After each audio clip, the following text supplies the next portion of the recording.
Sebagaimana Tuhan memberi jari jemari yang berbeda-beda di tangan, demikian pula Ia memberikan beragam jalan untuk manusia. Demikian juga dalam hidup ini Allah selalu memberi banyak jalan untuk mengatasi berbagai problem kita.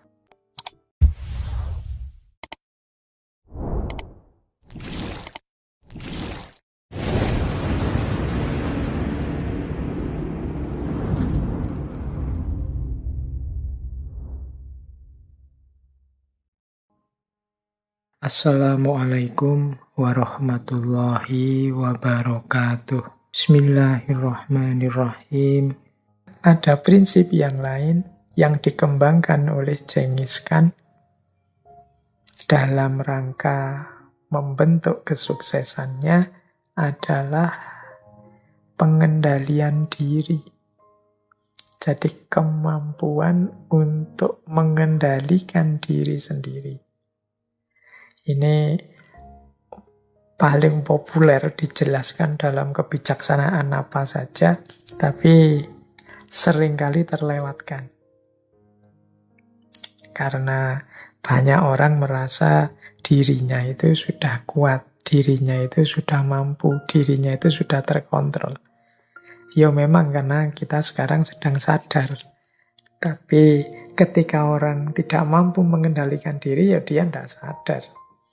Sehingga kemudian nanti kalau sudah mengendalikan diri, dia baru sadar kalau dirinya ternyata masih juga bisa kehilangan kendali diri. Maka ini salah satu nasihat yang kalau bahasa filsafat itu jenisnya perennial. Harus terus-menerus kita ingatkan diri kita.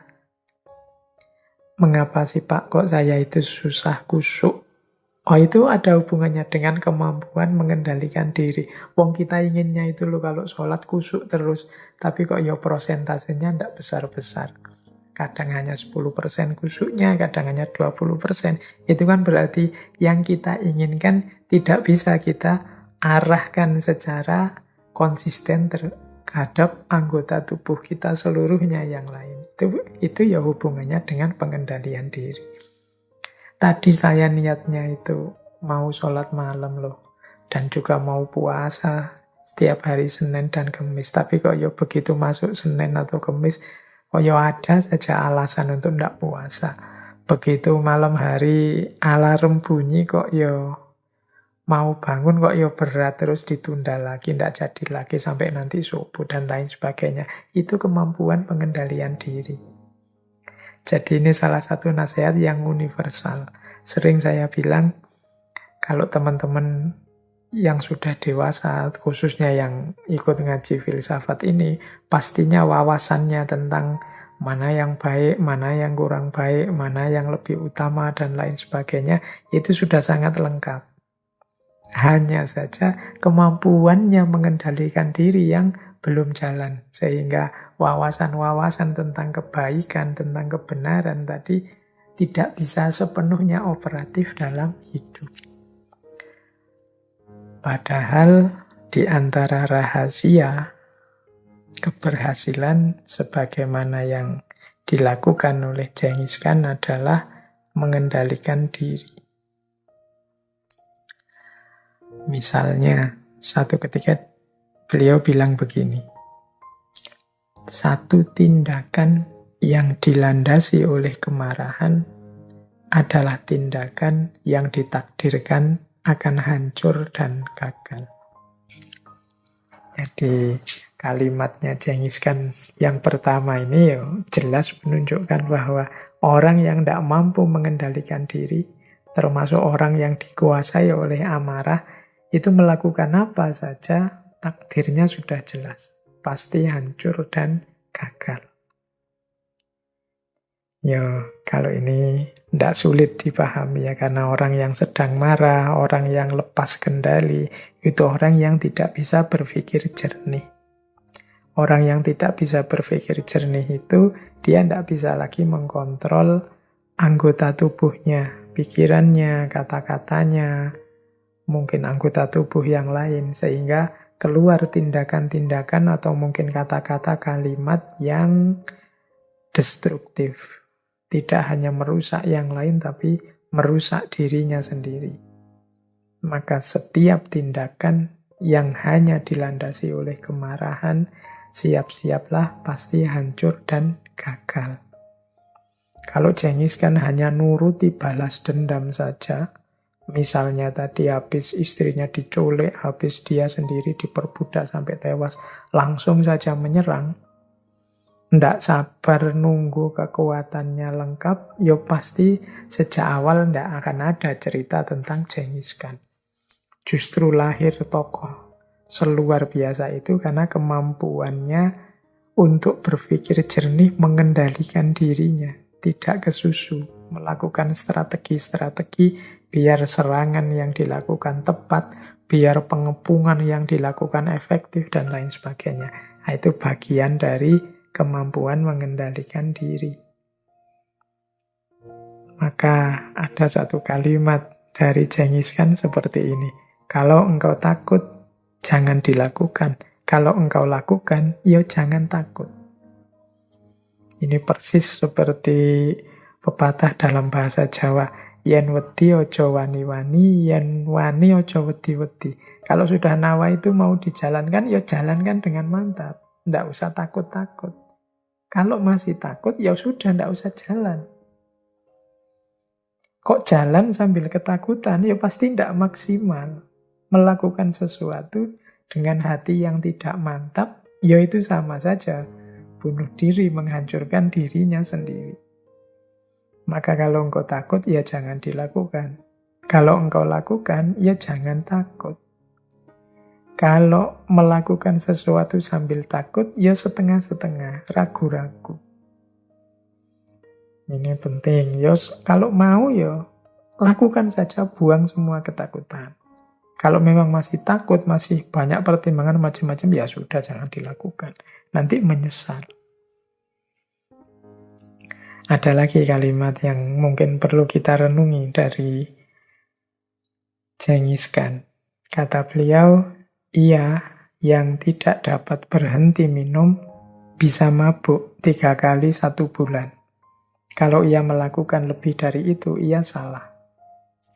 Mabuk 2 kali 1 bulan lebih baik. Kalau mampu sekali sebulan, wah, dia layak dipuji. Kalau mampu tidak minum sepenuhnya gimana?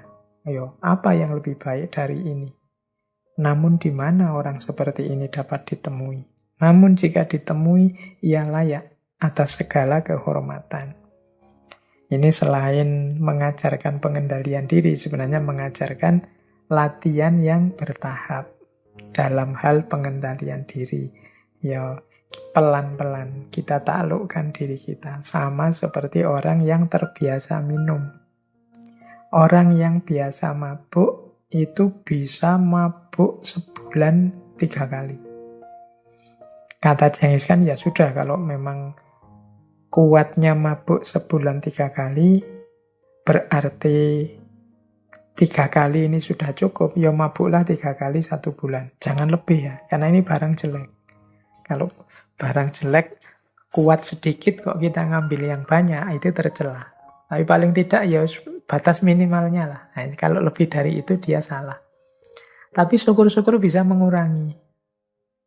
Sebenarnya saya standar minimalnya 3 kali, tapi 2 kali bisalah agak berjuang. Nah, ini kata Cenghis Khan layak dipuji. Bagaimana kalau tidak minum sama sekali saja, tak berjuang sekuat-kuatnya? Ya alhamdulillah, kalau mau seperti ini, dia layak atas segala kehormatan. Jadi kita ini kan kadang-kadang punya kebiasaan-kebiasaan buruk yang itu sering kita lalaikan dan kita lupa bahwa kita harus berusaha untuk menghilangkan kebiasaan buruk itu. Ya misalnya ini kalimatnya dari Cenghis Khan ini saya ganti kecanduan HP atau smartphone. Dalam sehari Pak, saya harus pegang smartphone. Minimal ya 1 jam lah. Misalnya begitu ya. Ini ya teman-teman ngukur sendiri kapasitas dan kemampuannya. Kalau kurang dari 1 jam saya tidak sanggup, Pak. Ya sudah, kalau gitu setiap hari paling tidak kamu latihan pegang HP 1 jam saja. Kan minimalnya tadi 1 jam. Jangan lebih. Kalau memang 1 jam sudah cukup, jangan ditambah-tambahi. Biar nanti tidak ketergantungan. Nah, ini minimal ini. Tapi kalau bisa mengurangi. Tapi seandainya saya berjuang, Pak, setengah jam mungkin cukup kok, Pak. Ya syukur, tidak apa-apa. Berjuanglah sedikit. Nah, kamu layak dipuji kalau kayak gini. Mungkin lama-lama sudah terlatih. Enggak kok, Pak, saya sudah tidak terikat lagi dengan HP. Kalau memang tidak sangat perlu, ya saya tidak pegang HP. Alhamdulillah. Sampean layak dihormati. Ini namanya latihan pengendalian diri. Jadi pertama-tama rumusnya jangan tabrak yang minimal ini. Kalau memang itu hal-hal yang buruk, ini kan beda kalau hal yang baik ya. Jadi kalau untuk keburukan, minimalnya sampean kuatnya berapa? Ambil yang itu, jangan lebih. Kalau lebih nanti tidak jadi pengendalian diri, tapi ya pemanjaan diri namanya. Nah, syukur-syukur bisa dikurangi. Serba pelan, sampai nanti ada di titik kita tidak terikat lagi. Jadi ini pelajaran yang menarik dari Genghis Khan untuk kita latihan mengendalikan diri. Jadi kalau ada kebiasaan-kebiasaan buruk, pertama-tama mari kita ambil minimalnya.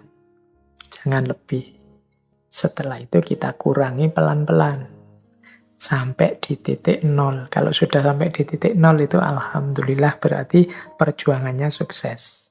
Sukseslah kita mengendalikan diri. Baik, kita lanjutkan lagi. Jadi itu prinsip-prinsip di antara keberhasilannya Genghis Khan. Baik. Nah, prinsip selanjutnya dari perjuangan seorang Genghis Khan adalah prinsip ketuntasan dalam perjuangan. Ada beberapa prinsip ketika orang sedang berjuang. Yang pertama, kata Genghis Khan, tidak ada nilai dalam sesuatu sampai ia tuntas terselesaikan. Nah, ini pesan dari Genghis Khan untuk kita. Ya, kalau kita berjuang, kalau kita ingin meraih sesuatu, berikan semua daya, semua upaya agar sesuatu itu benar-benar tuntas kita jalankan dan tuntas kita raih. Jangan sampai setengah-setengah atau kita nyimpen tenaga sedikit-sedikit atau kemampuan tidak usah dikerahkan sepenuhnya lah, santai saja, eman-eman. Apalagi kalau sampai tidak tuntas. Kalau tidak tuntas ya tidak ada nilainya. Tuntas tapi asal-asalan juga tidak ada nilainya. Pak, wong ini cuma skripsi saja, wis yang penting ada bentuknya, ya sudah, nanti mungkin kita menyesal kok dulu tidak mengerahkan segala tenaga, segala pikiran ya biar skripsinya jadi bagus. Jadi mari kalau kita sedang berjuang menempuh sesuatu ya at all cost semuanya kita kerahkan biar mendapatkan hasil yang terbaik. Karena kalau tidak selesai atau tidak tuntas, tidak sepenuhnya, mungkin kita sendiri nantinya akan menyesal. Baik, selanjutnya sehubungan dengan perjuangan juga, Genghis Khan menasehati kita akan mudah bagi seseorang untuk melupakan visi dan tujuannya saat memiliki pakaian indah, kuda yang cepat, dan wanita yang cantik. Ini pesan dari Genghis Khan. Kita tadi kan hidup ini harus punya visi, punya tujuan. Kita narget visi, narget tujuan. Jangan mudah didistraksi, dipalingkan oleh kenikmatan-kenikmatan, keindahan-keindahan sesaat atau yang sifatnya tidak asasi. Ya di situ Genghis Khan mengambil ilustrasi pakaian yang indah, kuda yang cepat, wanita yang cantik. Maksudnya apa? Ini sering membuat kita terlena. Jadi hati-hati kalau kita sedang berjuang mewujudkan cita-cita, ada banyak hal yang sering membuat kita terlena sehingga lupa kepada visi misi hidup kita yang utama. Biasanya yang enak-enak, yang menyenangkan-menyenangkan. Harusnya kita serius belajar, tapi karena ada upgradean game yang baru, akhirnya kita lebih belani main game, akhirnya tesise apa skripsine malah ndak jadi-jadi. Tapi karena ada apa sekarang yang populer TikTok, filter-filter yang baru, ada Instagram Reel itu yang baru, terus kita terlena. Bukan berarti terus hidup kita berarti serius terus, Pak. Hidup kita berarti sepaneng terus, Pak. Enggak begitu. Tapi yang tadi, yang sampingan-sampingan, yang tidak esensial itu posisikan dia ya di posisi yang sampingan. Jangan jadi menu utama. Boleh main Instagraman, boleh main TikTok, boleh pegang HP, boleh main game. Tidak ada yang melarang. Tapi pastikan semua itu tidak melambatkan langkah kita mewujudkan cita-cita tujuan, tidak menghalangi cita-cita kita mewujudkan tujuan tadi, bahkan tidak membuat kita terpaling dari tujuan tadi. Jadi tempatnya tetap harus di pinggir, tidak boleh jadi menu utama. Karena orang itu mudah terlena, mudah tergoda. Nah, ini pesan dari Genghis Khan dalam aspek perjuangan. Baik. Nah, ada lagi beberapa kebijaksanaan dari Genghis Khan. Jadi ada wisdom dari Genghis Khan, kata dia, menaklukkan dunia di atas punggung kuda itu mudah. Turun dari kuda dan mengaturnya, itu yang sulit. Kalau sekedar mengalahkan, menaklukkan, menundukkan, kalau versinya Genghis Khan, apalagi bahkan sampai membantai, membumi, hanguskan, itu gampang. Yang sulit itu adalah mengaturnya. Kalau sudah menang terus mau apa? Kalau sudah sukses terus mau apa? Nah, itu yang penting. Kalau satu negara, satu wilayah sudah ditaklukkan, ngaturnya kemudian seperti apa? Biar ndak isinya perang terus-menerus, konflik terus-menerus. Itu yang sulit. Jadi ini pesan dari Genghis Khan adalah, kalau kita berjuang mencapai sesuatu, kita juga harus punya skenario, punya rancangan. Kalau sudah tercapai, terus mau apa? Cara mengelolanya bagaimana? Cara menyikapinya seperti apa? Menaklukkan dunia di atas punggung kuda itu mudah, turun dan mengaturnya yang sulit. Kemudian ada lagi pesan yang menurut saya bijaksana dari Genghis Khan. Dia bilang begini, sebagaimana Tuhan memberi jari jemari yang berbeda-beda di tangan, demikian pula Ia memberikan beragam jalan untuk manusia. Jadi kalau kita lihat jari tangan kita ini kan posturnya, bentuknya, modelnya beda-beda. Dan dalam hidup kan kita memfungsikan juga beda-beda, memaknai juga beda-beda. Allah memberikan kita 5 jari yang beda-beda dengan fungsi dan guna dan cara memainkan yang beda-beda. Demikian juga dalam hidup ini Allah selalu memberi banyak jalan untuk mengatasi berbagai problem kita.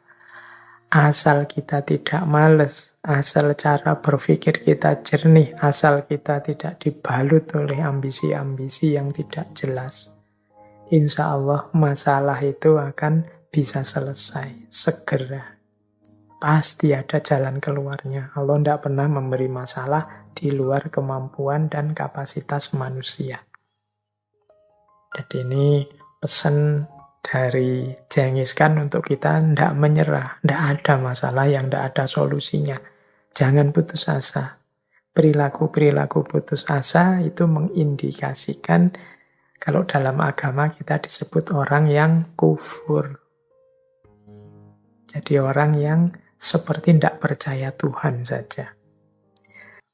Semoga teman-teman yang mengikuti ngaji filsafat ini menyadari tidak terjebak pada kalimat-kalimat putus asa tadi. Tidak. Setiap masalah pasti ada solusinya. Ya mungkin sulit. Berarti kita perlu lebih serius lagi, lebih butuh perjuangan lagi, dan mungkin juga butuh pengorbanan-pengorbanan. Ya memang sedang sulit, tidak mungkin enak saja, lancar saja situasinya. Pasti butuh sedikit-sedikit pengorbanan. Yang penting, mari jangan putus asa. Karena pasti ada solusinya, pasti akan berakhir. Tidak ada masalah yang tidak ada akhirnya. Tidak ada solusinya. Ini kebijakan termasuk yang disampaikan oleh Genghis Khan. Ada lagi satu kalimat yang saya suka dari Genghis Khan, mungkin tidak ada hubungannya dengan pertempuran yang berdarah-darah atau perjuangan, tapi menarik, ini hubungannya dengan ibu.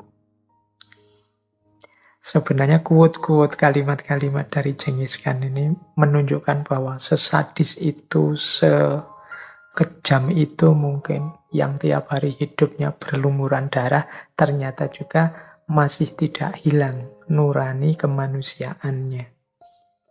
Bahkan termasuk tokoh yang sangat mencintai ibunya dan kalau mengikuti narasi di depan tadi memuliakan perempuan meskipun selirnya banyak. Ada kalimat menarik dari Genghis Khan tentang ibu seperti ini. Kalau engkau menyakiti ibu yang memberimu kehidupan dengan sepenuh hatinya, engkau akan membuat cintanya kepadamu membeku.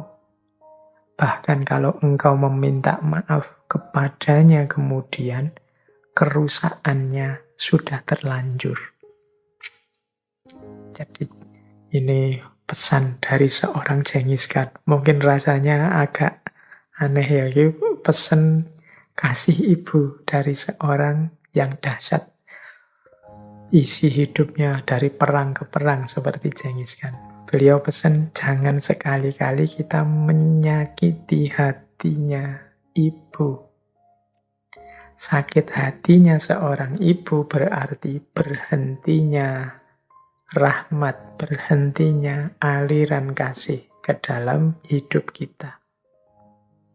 Kalau sudah seperti ini, meskipun kita minta maaf kepada ibu dan pasti dimaafkan, tapi kerusakan yang kita buat sudah terlanjur. Ya wis kadung rusak. Maka jangan sekali-sekali dicoba atau jangan sekali-sekali kita tidak waspada sampai menyakiti hati ibu. Meskipun ibu pasti memaafkan kita atau dia tahan rasa sakit itu.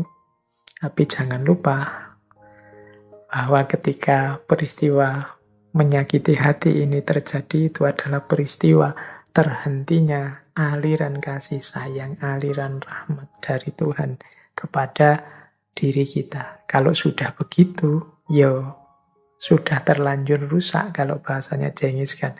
Seperti pot yang sudah terlanjur pecah.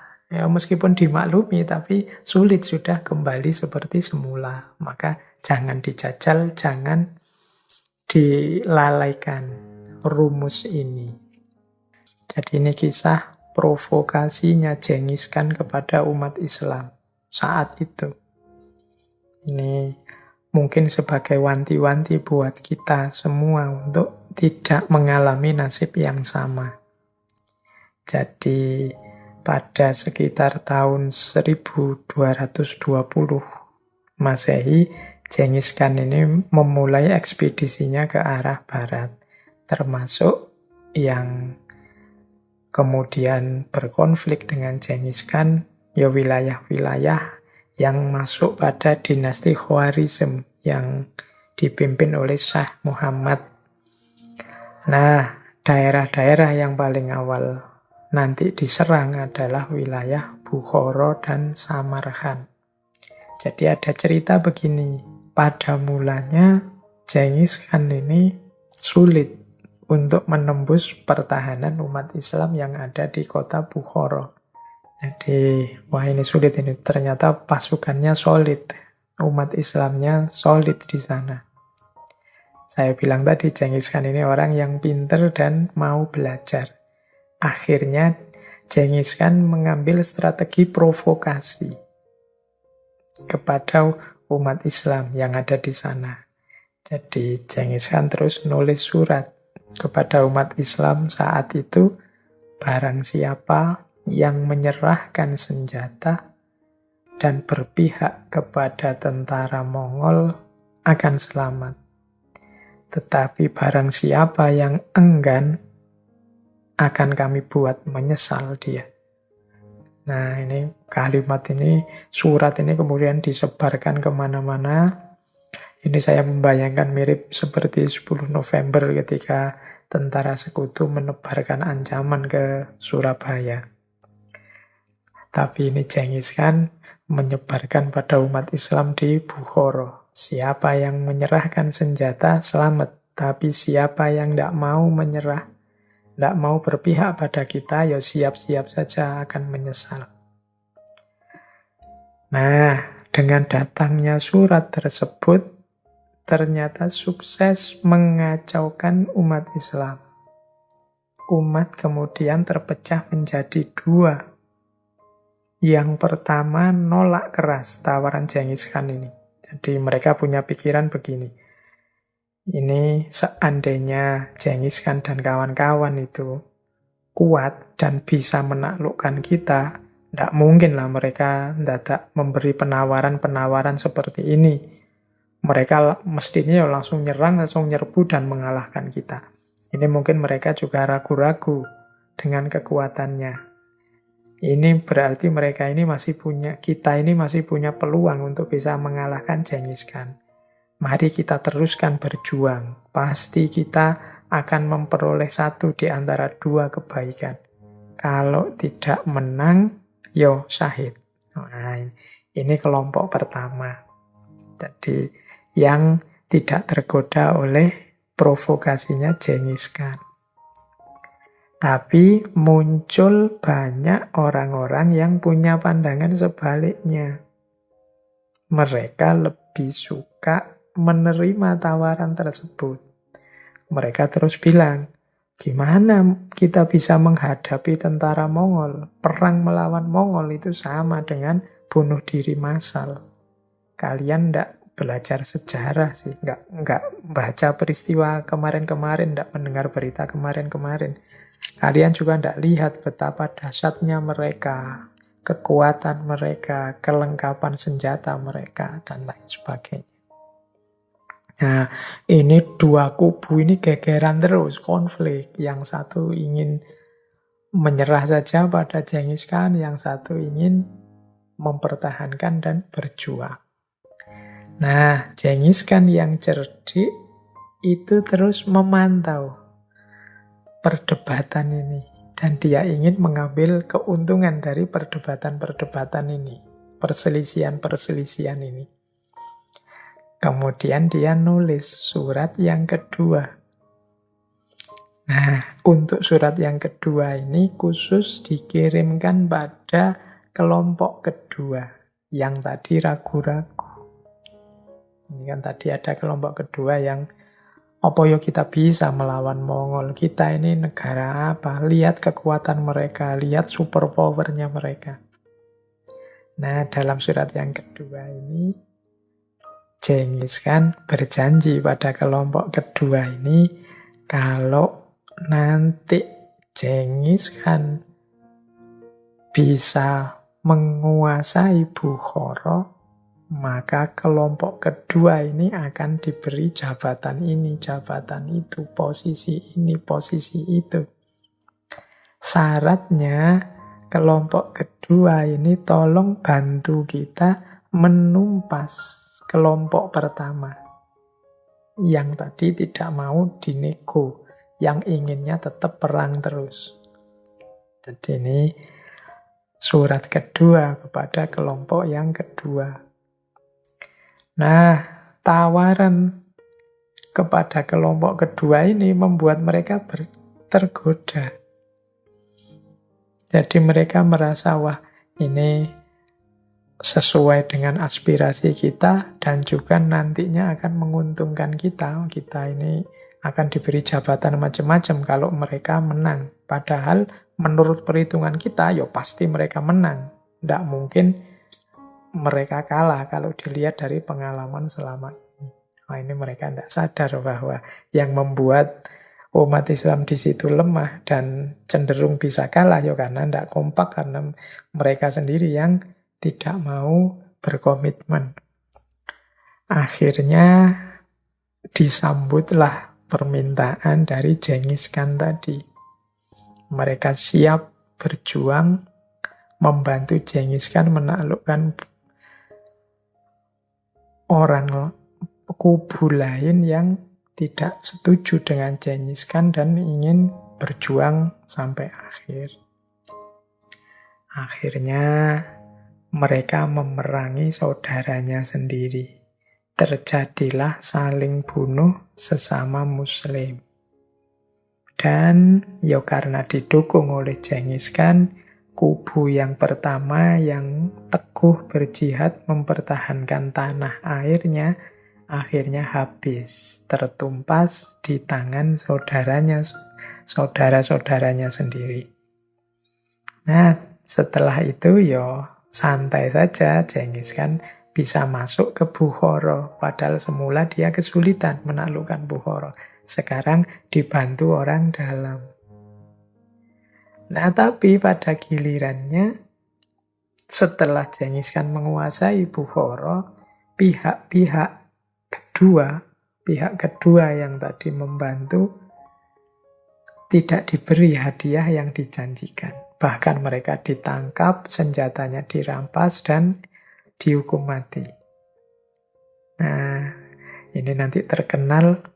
Sebelum eksekusi hukuman mati itu, Genghis Khan datang memberi sambutan menjelang eksekusinya kepada orang-orang yang tadi mengkhianati saudara-saudaranya. Dia bilang begini, mereka ini adalah orang-orang yang sanggup memerangi saudara-saudaranya sendiri demi kita.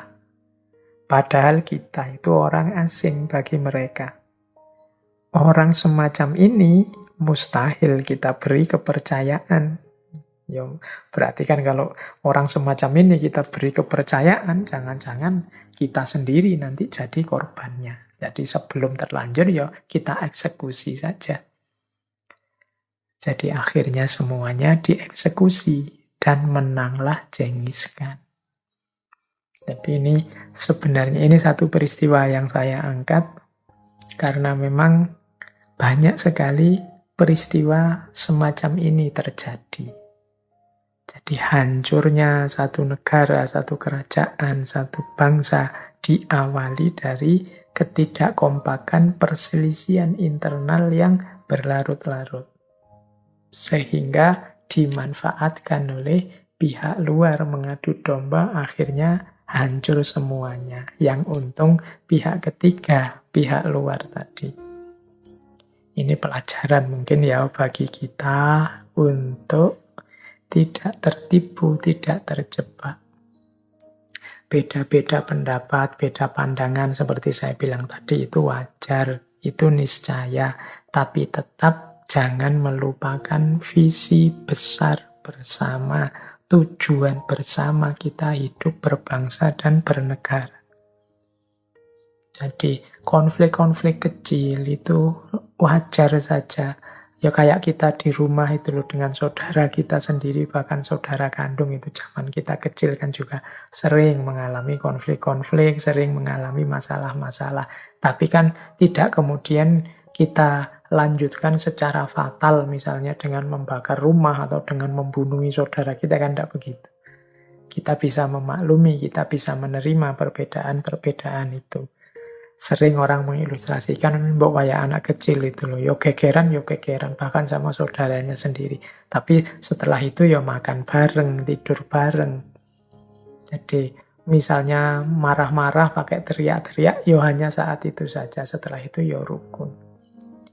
Jadi tidak ada konflik yang sifatnya substansial sampai berlarut-larut, sampai kemudian saling menjatuhkan saudara, apalagi saling, kalau seperti cerita tadi, saling membunuh.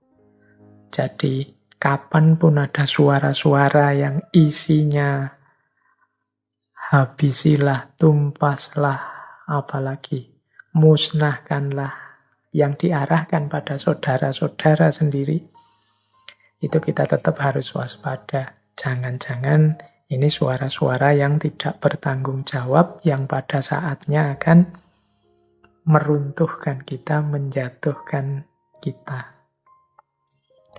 Baik, ini waktunya tinggal sedikit. Semoga dari cerita tadi kita bisa mengambil manfaat, kita bisa mengambil hikmah, setidaknya untuk selalu menjaga persatuan dan kesatuan kita. Kita asumsikan saja semuanya memang ingin memberikan yang terbaik untuk bangsa dan negara. Tinggal menata regulasi cara kita mengkomunikasikan ide gagasan sambil tetap seperti tadi ya, untuk yang cita-cita besar, tujuan besar, ikatan besar kita sebagai bangsa dan negara, semoga tetap kita komitmen nih. Jadi jangan sampai kita tertipu tadi seperti provokasi yang dilakukan oleh Genghis Khan pada umat Islam di Bukhara. Karena setelah itu terjadi pembantaian yang sangat mengerikan dilakukan oleh Genghis Khan. Tidak hanya bagi kelompok yang setia dan menentang Genghis Khan, tapi juga ternyata kelompok yang membantu Genghis Khan juga pada akhirnya dieksekusi. Nah, baik. Ini ada satu lagi pidatonya Genghis Khan yang terkenal sekali setelah dia menaklukkan Bukhara dan Samarkand. Jadi ini pidato di depan umat Islam. Mungkin ini ketika umat Islam merasa shock saat itu. Kita ini kan menjalankan tuntunannya Allah, tuntunan agama. Mengapa kita kalah? Mengapa Tuhan tidak datang melindungi kita? Nah, setelah menang itu Genghis Khan pidato begini di depan umat Islam di Bukhara.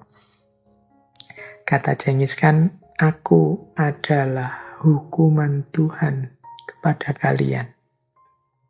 Kalau kalian tidak melakukan dosa-dosa besar, Tuhan tidak akan mengirim hukuman seperti aku kepada kalian. Ini mirip, ada kata-kata dalam bahasa Jawa yang bunyinya ojo takok dosa. Jadi jangan tanya kelirumu di mana. Kamu itu sudah tahu mana yang benar, mana yang baik, mana yang utama. Tapi kalian lebih suka milih yang jelek, kalian lebih suka milih yang buruk, kalian lebih suka milih berkonflik sesama kalian. Ini hukuman dari Tuhan terhadap dosa-dosa kalian. Ini memang sebenarnya ada kasus sebelum penyerangan itu terjadi. Awalnya sebenarnya Genghis Khan ini ingin menjalin kerjasama, membuka pintu dagang. Bahkan beliau ceritanya ngirim utusan 500 orang dengan berbagai hadiah agar dinasti Khawarizm mau diajak kerjasama dagang. Karena target utamanya bukan dinasti ini, tapi dinasti Jin. Tapi kok niatnya Genghis Khan ini disalahpahami. Utusan-utusan itu kemudian dibunuh, dibantai. Ini yang menimbulkan murkanya Genghis Khan, akhirnya dinasti Khawarizm juga diserang, dihancurkan yang dimulai dari Bukhara dan Samarkand. Makanya begitu menang, Genghis Khan ini naik panggung dan menceramai orang-orang di situ bahwa ini loh hukumannya Tuhan pada kalian. Ini karena dosa-dosa kalian sendiri, maka Tuhan mengirimkan hukuman seperti aku kepada kalian. Jadi konteks kalimatnya seperti itu. Meskipun pidato ini juga bisa kita arahkan kepada diri kita sendiri sebagai bangsa, sebagai negara.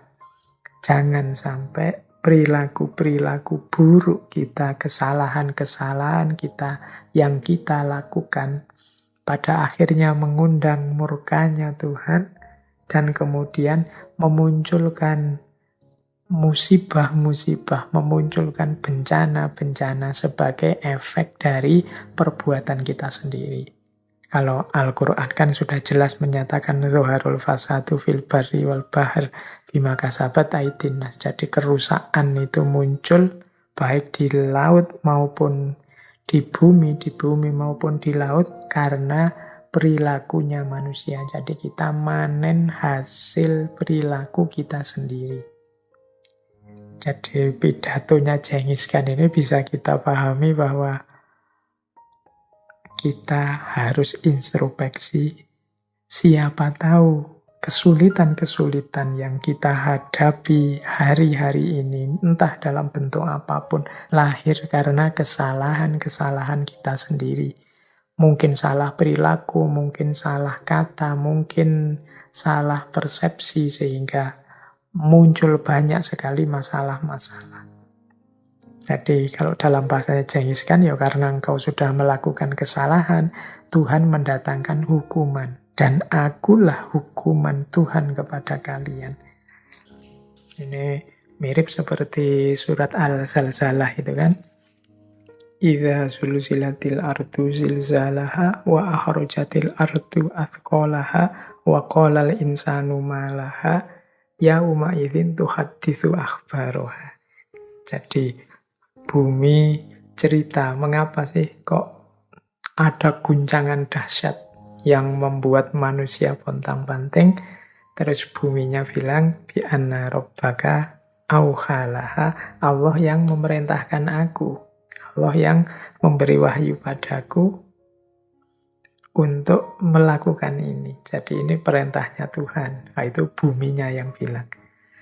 Mungkin mirip seperti Genghis Khan yang bilang, ini aku hukuman Tuhan loh bagi kalian. Nah, baik, semoga ada pelajaran yang kita ambil dari pidatonya Genghis Khan ini.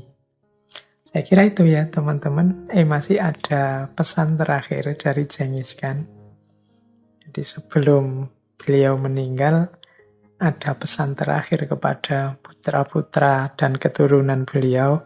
Kata Genghis Khan begini, aku sudah menaklukkan untukmu satu kekaisaran yang besar. Namun hidupku terlalu pendek untuk menaklukkan seluruh dunia. Itulah yang kutinggalkan untukmu. Jadi ini pesan ini dalam, yang artinya adalah mungkin yang aku tinggalkan ini sudah sangat besar. Tapi ternyata hidupku terlalu pendek. Misinya memang menaklukkan seluruh dunia. Tapi apa daya, umur terbatas. Usiaku terlalu pendek. Ini sebenarnya mengajarkan pada kita, sebesar apapun ambisi, sebesar apapun cita-cita, keinginan, kita tetap harus sadar bahwa kita itu manusia yang penuh dengan keterbatasan-keterbatasan, banyak kekurangan. Jadi tidak ada sekuat apapun manusia yang bisa mengatasi problem jatah umurnya, problem ketuaan, problem bisa sakit. dan lain sebagainya. Ini penderitaan-penderitaan natural yang dimiliki oleh seorang manusia. Maka tidak pantas sebenarnya manusia itu sebesar apapun menyombongkan dirinya.